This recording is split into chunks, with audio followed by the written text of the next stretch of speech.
विक्की के स्कूल में उसकी टीचर। हे स्टूडेंट्स, आज से हम दसरा के छुट्टियां दे रहे हैं। छुट्टियों में अपना समय बर्बाद करे बिना अच्छे से समय का उपयोग करके नए चीज सीखने की कोशिश कीजिए। हम कंस्ट्रक्शन के लिए उपयोग करने वाले तरह तरह के मटेरियल की वजह से पर्यावरण प्रदूषित हो रहा है। इसीलिए प्राकृतिक साधनों का उपयोग करके हमारे जरूरतों को पूरा करना होगा। कंक्रीट से बनाए इमारतों की वजह से ग्लोबल वार्मिंग हो रहा है, इसीलिए हमें दूसरा विकल्प सोचना होगा। उसे कम करने के लिए मैंने एक प्रोजेक्ट डिजाइन किया है। वो प्रोजेक्ट वर्क ये है कि आप सबको तरह तरह के मिनी बैम्बू ब्रिजेस बनाकर लाना होगा। अच्छे बैम्बू ब्रिजेस को मार्क्स के साथ साथ अवार्ड्स भी देंगे। स्टूडेंट्स, ठीक है टीचर।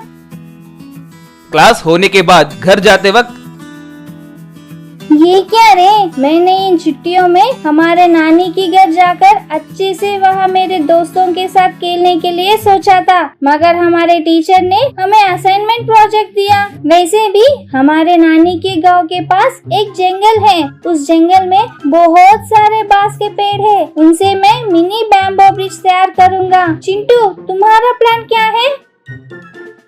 तुम्हारा क्या रे, अच्छे से नानी के घर जाओगे, मगर मैं इस सिटी में ही पैदा हुआ हूँ ना। मेरी नानी भी यही रहती है। मुझे इन बैम्बू ट्रीज के बारे में कुछ नहीं पता, नेट में ही ढूंढना पड़ेगा। हाँ, एक काम करो, वैसे भी तुम एक मिनी बैम्बू ब्रिज तैयार करके लाओगे ना, मेरे लिए भी एक ब्रिज तैयार करके लाओ ना।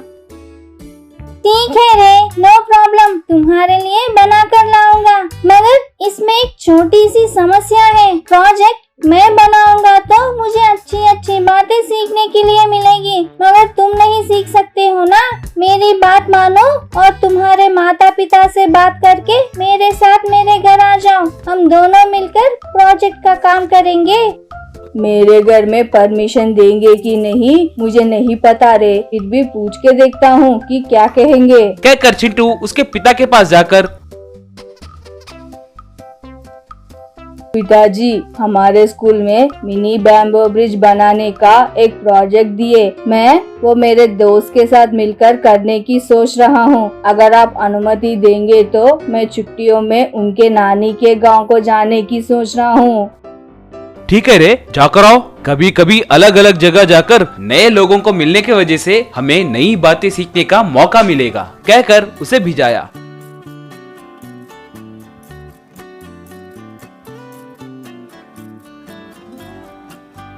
चिंटू और विकी उसके नानी के गांव गए। नानी के गांव में विकी, नानी नानी, हमें थोड़े बैम्बू ट्रीज चाहिए। हम उनसे मिनी बैम्बू ब्रिज बनाएंगे। वो हमारे प्रोजेक्ट वर्क है। उसकी नानी एक नौकर को बुलाकर, हे विकास, इधर आओ। ये मेरा पोता है और वो उसका दोस्त है। ये दोनों मिलकर मिनी बैम्बू ब्रिज बनाने का सोच रहे हैं। तुम ही ब्रिज तैयार करके इन्हें दे दो, इन्हें मेहनत करने नहीं देना। नानी, प्रोजेक्ट वर्क ऐसे दूसरों से नहीं करवाते हैं। हमें ही उनके पास रहकर एक एक बात सीखकर उनसे मिलकर प्रोजेक्ट बनाना होगा। देखिए माँ जी, आपके पोते ने सही कहा। मैं उनके साथ रहकर उन्हें बैम्बू से मिनी ब्रिज कैसे बनाते हैं सिखाऊंगा। आप टेंशन मत लीजिए, कहकर उन्हें जंगल ले जाकर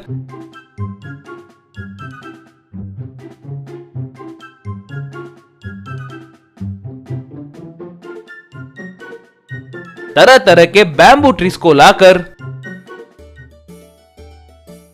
उनसे अद्भुत तरीके से मिनी बैम्बू ब्रिज तैयार किया।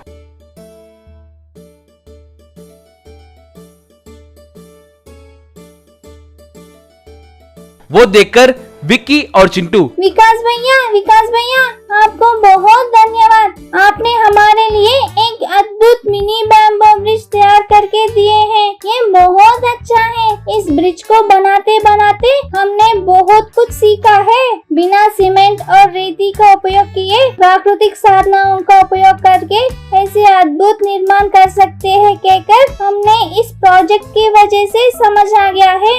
इसे हमें सिखाने के लिए आपको बहुत धन्यवाद, कहकर संभल कर उस मिनी बैम्बू ब्रिज को स्कूल ले आए। स्कूल में टीचर, बच्चों, आपके तैयार किए गए मिनी बैम्बू ब्रिजेस को लाकर इस टेबल पर रखिए। किसी ने भी मिनी बैम्बू ब्रिज नहीं लाया। सिर्फ विकी और चिंटू दोनों अपने मिनी बैम्बू ब्रिज को लेकर आए।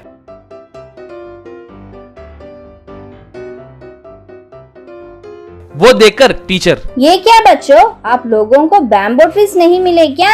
So sad. देखिए, हमारे विक्की और चिंटू अद्भुत तरीके से मिनी बैम्बू ब्रिज को बना कर लाए। अब उनसे उनके अनुभव के बारे में पता करेंगे। तब दोनों खड़े होकर,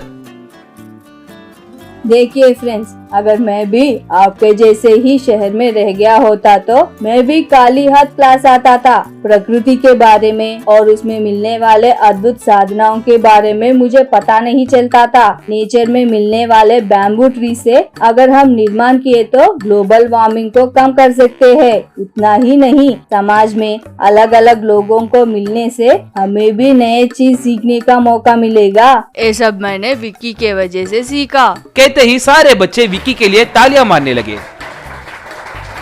टीचर उनकी प्रशंसा करके उन्हें एक अवार्ड भी दी। Bamboo rickshaw. बहुत समय पहले वीर प्रताप नाम का एक व्यक्ति बहुत सालों बाद विदेश से अपने गांव आकर अपने पिता से, पिताजी मैंने कनाडा में अपनी पढ़ाई पूरी कर ली है, अपने विद्या को हमारे गांव के भलाई के लिए उपयोग करूंगा। क्या कह रहे हो रे? क्या हमने तुम्हें कनाडा में इसीलिए पढ़ाया था कि तुम गांव के लिए काम करोगे? नहीं नहीं, तुम वहाँ सेटल हो जाओगे तो तुम्हारे बारे में सबको गर्व से कहने के लिए हमने तुम्हें वहाँ पढ़ाया है रे। पिताजी, मेरी पढ़ाई और मेरा ज्ञान इस गांव के लिए उपयोग होता है तो उससे बड़ी बात क्या हो सकती है? तुम नहीं बदलोगे रे, बचपन से तुम ऐसे ही हो, अब तुम्हारी मर्जी, कहकर वहाँ से चले गए। अगले दिन वीर प्रताप गांव की स्थिति को देखने के लिए पूरा गांव घूमने लगा। एक पेड़ के नीचे बैठकर अपने मन में, ये हमारा गांव बहुत पीछे रह गया है, कम से कम ठीक से रोड भी नहीं है, जहाँ कहीं भी देखो खड्डे ही हैं, कहकर सोचा। ने में पेड़ के बगल में एक छोटी बच्ची को रोते हुए देखा। क्यों माँ, तुम रो क्यों रही हो? अरे रे, तुम्हारे पैर को चोट लगी है ना, चलो हॉस्पिटल चलते हैं। वो बच्ची तब आश्चर्य होकर, क्या हॉस्पिटल? हमारे गांव में हॉस्पिटल नहीं है ना अंकल। क्या माँ, हमारे गांव में हॉस्पिटल भी नहीं है क्या? अंकल, आप इस गांव में नए आए हो क्या? हमारे गांव से 20 किलोमीटर दूर से सिर्फ एक फर्स्ट एड हॉस्पिटल है। उसके बातें सुनकर वीर को क्या कहना है कुछ समझ नहीं आया और वो विवश होकर घर लौट गया। उस रात वीर प्रताप सो नहीं पाया। इधर उधर टहलते हुए गांव के लिए कुछ भी करके एक अच्छा सा एम्बुलेंस लाने के लिए सोचा। अपने पास रहे सारे पैसों को इकट्ठा करके देखा कि पैसे बहुत कम थे। ठीक है, एक सेकेंड हैंड एम्बुलेंस खरीदूंगा कहकर अगले दिन एक शॉप के पास गया। उस शॉप वाले से, भाई तुम्हारे पास सेकेंड हैंड एम्बुलेंस है क्या? हाँ है जी, ये देखिए, इस एम्बुलेंस को देख रहे हो ना, ये 2 लाख रुपए की है और ये हाईटेक एम्बुलेंस है, इसकी कीमत 5 लाख है। वैसे आपका बजट कितना है सर? मेरे पास सिर्फ 10,000 है जी। आप ऐसे कुछ बोल रहा था? वाह, 10,000? आपने बहुत सारे पैसे जमा किए जी। आपके 10,000 से ये 3 पहिए आएंगे, कहकर उसे वो 3 पहिए दिया। वीर उसे अपमान की तरह ना सोचकर उन पहियों को लेकर घर आया। उस रात उन 3 पहियों से क्या करना है कहकर सोचने लगा। तभी उसके घर के आंगन में उसे बांस के पेड़ दिखाई दिए।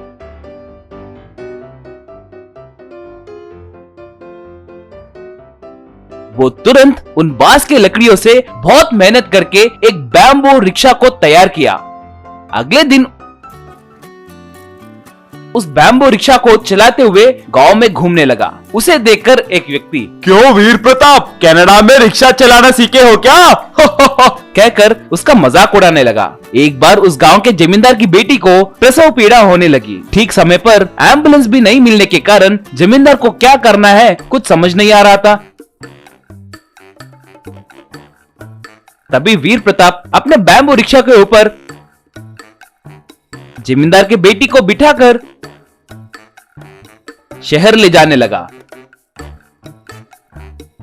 उसी समय एक पत्रकार उस अजीब बैम्बू रिक्शा को देखकर उसकी वीडियो निकालने लगा। वो पत्रकार उस अजीब रिक्शा को उस गांव के स्थिति का एक वीडियो बनाकर नेट में अपलोड किया। वो वीडियो बहुत लोगों तक पहुंची और बहुत मशहूर हुई।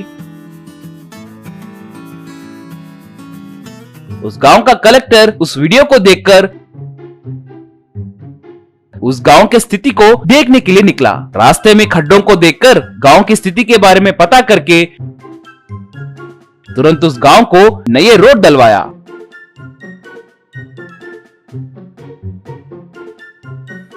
और वीर की बैम्बू रिक्शा एम्बुलेंस के आइडिया की प्रशंसा करते हुए उसका अभिनंदन किया।